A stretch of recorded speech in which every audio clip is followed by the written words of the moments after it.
رفیق اهلی کمیاب است، هشدار. خدا رحمت جان کند. چی معلم ها داریم، چی توصیه‌گرهای نیک داریم. صد افسوس که ما و شما پروا نداریم.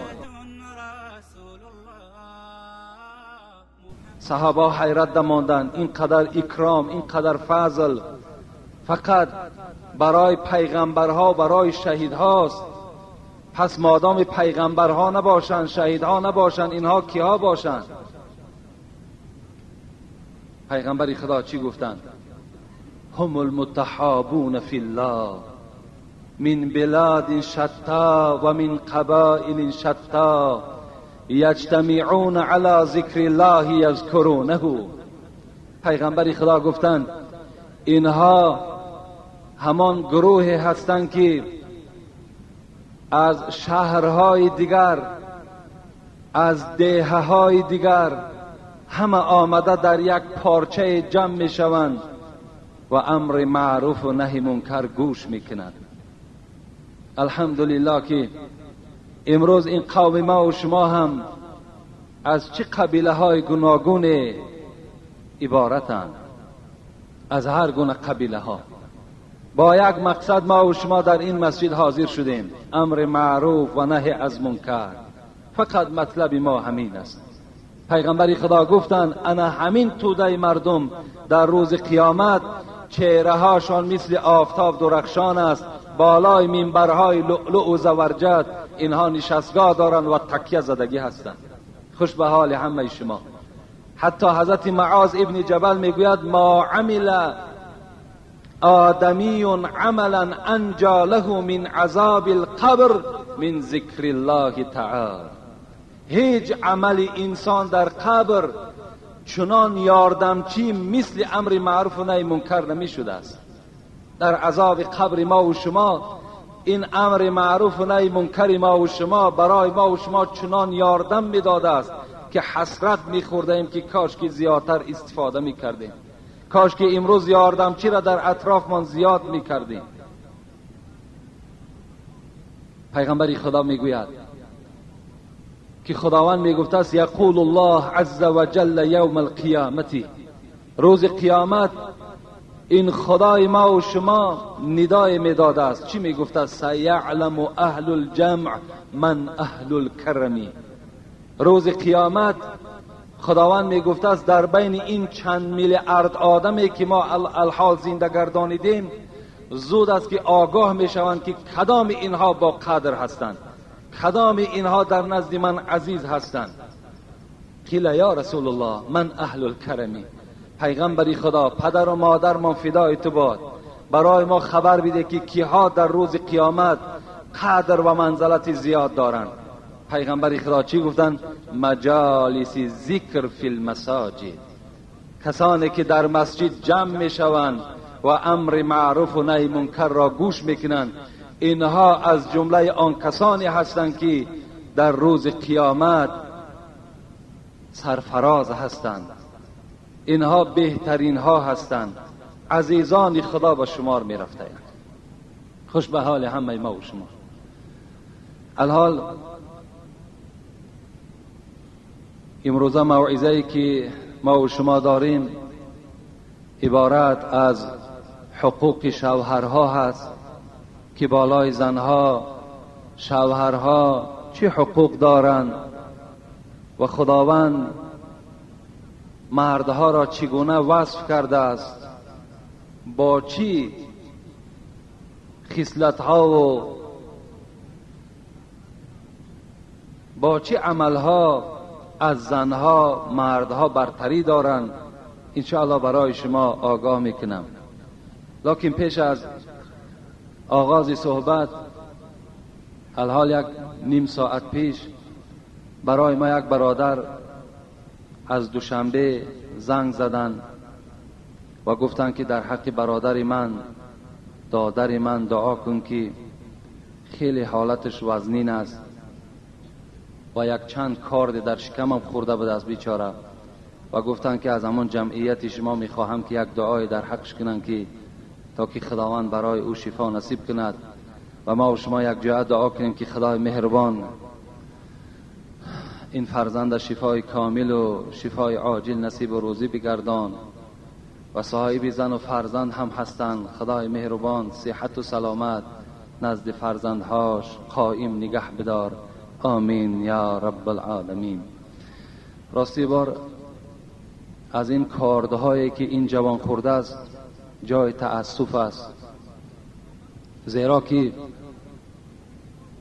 با چی سبب این برادر ما و شما چند کارد در شکم خورده است؟ چی سبب بود؟ سببش شب نشینی بود، سببش ویچر بود، جمشوی طلبه ها بودن.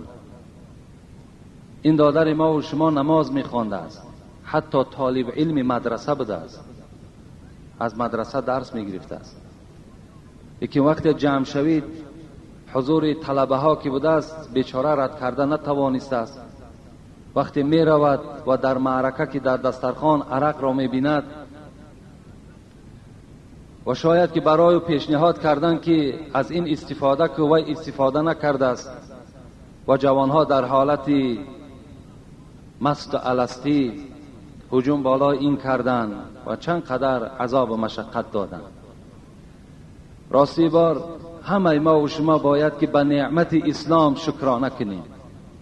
هر یک چیزی را که خدای مهربان حرام گفته است وی حکمت دارد. برای چی ما و شما گپی معلمی خدا قبول نمی کنیم؟ چرا ما و شما گپی استاد خدا رهبری خدا قبول نمی کنیم؟ حالان که پیغمبری خدا 1500 سال پیش از آنه که ما و شما در شکم خود کار نخوریم، ما و شما در نزد مردم شرمسار نشویم، برای ما و شما تعلیم دادند. گفتند من کان یؤمن بالله والیوم الاخر، ای بندگانی که دعوا میکنید که ما خدا را باوری داریم، ای کسانی که میگوید که ما با پیغمبر باوری داریم، مادام دعوای شما چنین باشد، پیغمبر میگوید من بر شما وادار میسازم که فلا یجلس علی مائده یشرب علیها الخمر، بایستا که شما در دسترخوانی که عرق باشد گوید لعنت بر این خاندان و او خاندان در وارد نشوید. خاندانی که دسترخوان داشته باش در دسترخوانش عرق باشد، کدام مسلمانی که سری خود پیش کرد چی گوید؟ باید السلام علیکم گوید؟ نه، السلام علیکم این رحمت است. میگوید لعنت الله علیکم، لعنت خدا بر اهل این خاندان باد. نخواد در دسترخوان عرق باشد. پیغمبری خدا برای شما تعلیم داده است شما در دسترخوانی که عرق باشد شما داخل نشوید. اگر درک یافتین که در فلان معرکه عرق نوشی است شما قدم نزنید. اون معرکه اسلامی نیست. وقتی رفتید مرحمت آثارش. خدا رحمت کند. عزیزان ما و شما چی توصیه ها دادند؟ با بدان کم نشین که کم مانی، با بدان کم نشین که کم مانی، خوب پذیر است نفس انسانی. صحبت نیک را از دست مده که ماه و مه شوی ز صحبت می. خدا رحمتشان کند. برای ما و شما در 4 مصرع قرآن تحلیل کردند. با بدان کم نشین که کم مانی.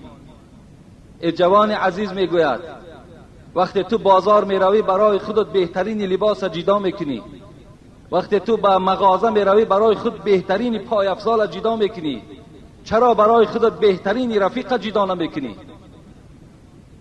چرا در دنیا تو برای خودت یک رفیق ایماندار جدا نمیکنی؟ او عرق نوش و گیرین کش و لطاباز و قرطباز اینا رفیقی را نمیسازند. کسی که از خدا نمیترسد با او چگونه تو رفیقی میکنی؟ اولش این زمان ما و شما زمانی رفیق بازی نیست. حضرت سعدی را خدا رحمت کند در زمان خودش گفته بود آن به که در این زمانه کم گیری دوست. زمان سعدی که زمان پاکیزگی بود 1000 سال پیش، آن به که در این زمانه کم گیری دوست، با اهل زمانه صحبت از دور نکوست. آن کس که تو را به جملگی تکیه بروست، چون چشم خیرت باز کنی دشمن توست.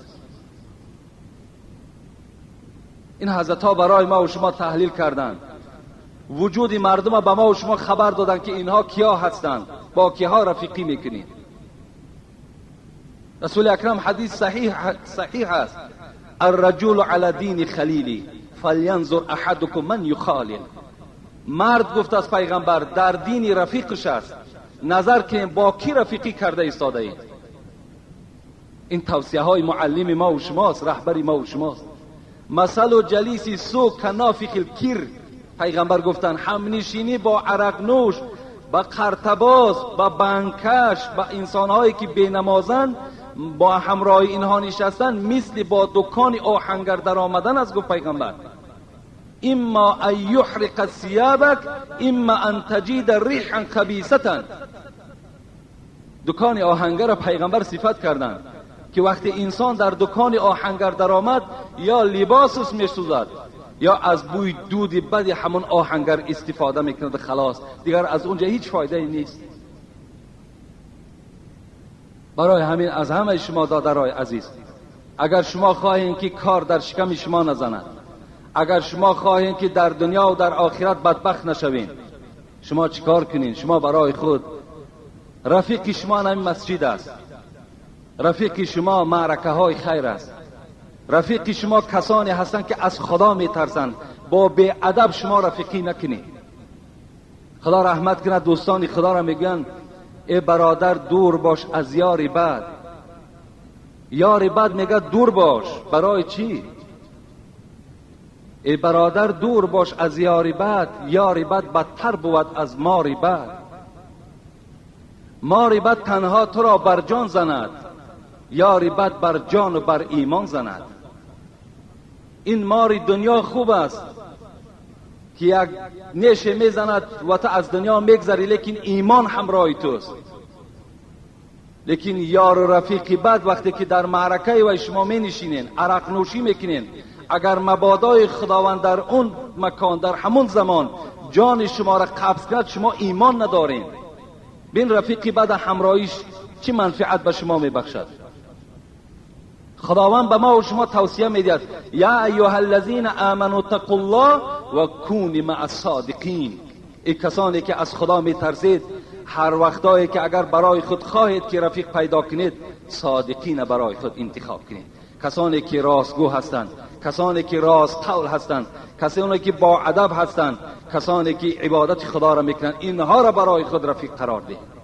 جوانای عزیز، برای همه شما مراجعت میکنم، این زمان اولا زمان رفیق بازی نیست، زیرا که اکثر رفیقها را امروزا ما و شما مشاهده کنیم یا رفیق اهلی کمیاب است. هشدار، خدا رحمتشان کند. چی معلم ها داریم، چی توصیه‌گرهای نیک داریم، صد افسوس که ما و شما پروا نداریم.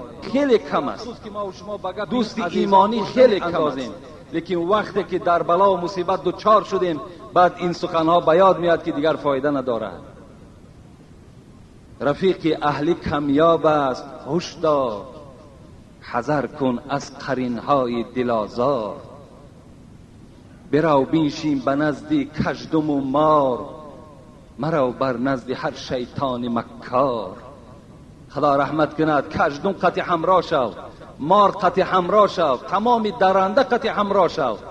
لیکن رفیقی که فعل و خصلت شیطان دارد، انسانی که کردار شیطانی را دارد، با اونها همراه نشوید. میگه اون درنده و مار و کژدم از این رفیقهای نااهل ده اونها بهتر هستند.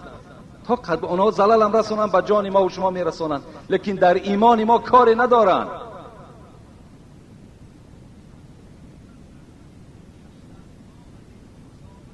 که زهر مار باشد مرگ دنیا. حضرت میگوید که زهر مار باشد مرگ دنیا، که زهراب منکر باشد مرگ عقبا. حضرت در آخر میگوید ز بوجهلان گریز ای یار احمد، اگر تو امت هستی بر محمد. بین ز بوجهلان گریز ای یار احمد، ای پیروان احمد، ای پیروان محمد. شما از بوجهلان گریزید. اگر تو امت هستی بر محمد، اگر امت جدی باشی، امت اساسی باشی، کن که اینها لازم نیستند. اینا چی در دنیا و چی در آخرت برای شما زیان دارن خلاص، دیگر هیچی از اینها فایده ای نیست. میگه حضرت بیدل خدا رحمت کند، میگه صالحان، صالح گفته نمی ما و شما صالح هستیم، نمازخوان هستیم، خدا ترس هستیم. بین صالحان از تینتی کج تینتان کج می شوند. نمی شما هزار اگر مثل آفتاب درخشان باشین، نماز تهجد خوان باشین، اگر دائما شما روزدار باشین، اگر رفیق ناخوب داشته باشین، عاقبت مثل خودش میکند. نگه صالحان از تینتی کج تینتان کج می شوند. کفش گردد ز اختلاط پای کج، ناچار کج. حضرت میگوید حتی در همین کفش بین وقتی که امروز یک فابریکه میبرارد یا یک دوزنده میدوزد چیزی راست است، کفش پای افضال ما و شما، لیکن اگر پا کجیله باشد همون در دوام یک روز یا دو روز کج میشود. اگر ما هم مثل اگر هم پای افضال راست هم که باشیم، رفیقی ناخوب داشته باشیم، مثل همونها میشویم. ترکشان کنین، اینا لازم نیستند.